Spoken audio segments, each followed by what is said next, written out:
امام علی مقام آدھی رات کے وقت نکلے. سیدہ فاطمہ کا دروازہ ایک اس دن تھا جس دن حضرت مولا علی کوفے چلے گئے, اور دوبارہ آج تالا لگا جب امام حسین نکلے. آپ جنت البقیع کے پیچھے کھڑے ہو کے حضور کا روضہ دیکھنے لگے.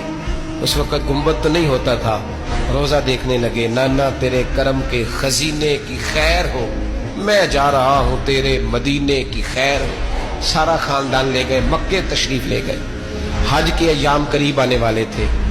امام حسین نے وہاں لوگوں سے باتیں کی. جب امام حسین وہاں پہنچے تو کوفے سے خط آنے لگے. کوفہ حضرت علی کا دارالخلافہ تھا, وہاں آپ کے محبین پیار کرنے والے ڈھیروں تھے. انہیں خط لکھے کہ حضور آپ چپ کر کے بیٹھے ہوئے ہیں اور ہمارے اوپر یزید مسلط ہو گیا ہے. آپ اگر میدان میں نہیں نکلیں گے, آپ نہیں آئیں گے تو ہم اللہ کی بارگاہ میں شکوہ کریں گے کہ کوئی ہماری کمان کرنے کو تیار ہی نہیں ہوا. اور وہ خط 1 2 3 نہیں آئے, وہ خط اتنے تھے کہ 3 بوریوں میں بھرے تھے امام حسین, 3 بوریوں میں. اب مجبوری ہو جاتی ہے, حق کے لیے کئی دفعہ بات کرنا مجبوری ہوتی ہے. اگر نہیں کرے گا تو پھر اس کو بھی قبر میں جواب دینا پڑے گا. امام علی مقام رضی اللہ تعالیٰ عنہ نے مکے میں اب لوگوں کو جمع کیا مشورے کے لیے. ہر بندے نے کہا حضور وہ بھلا تو رہے ہیں پر اپنے وعدوں کے پکے.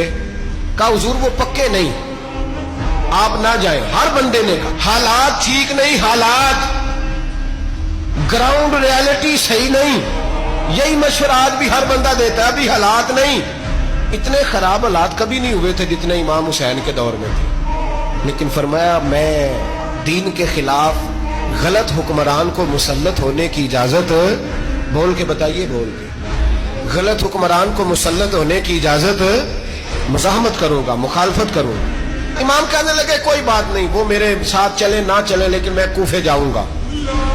وہ لوگ میرے ساتھ کھڑا ہونے کو تیار ہے تو وہ جھوٹ ہے یا سچ ہے, پر میں چلوں گا.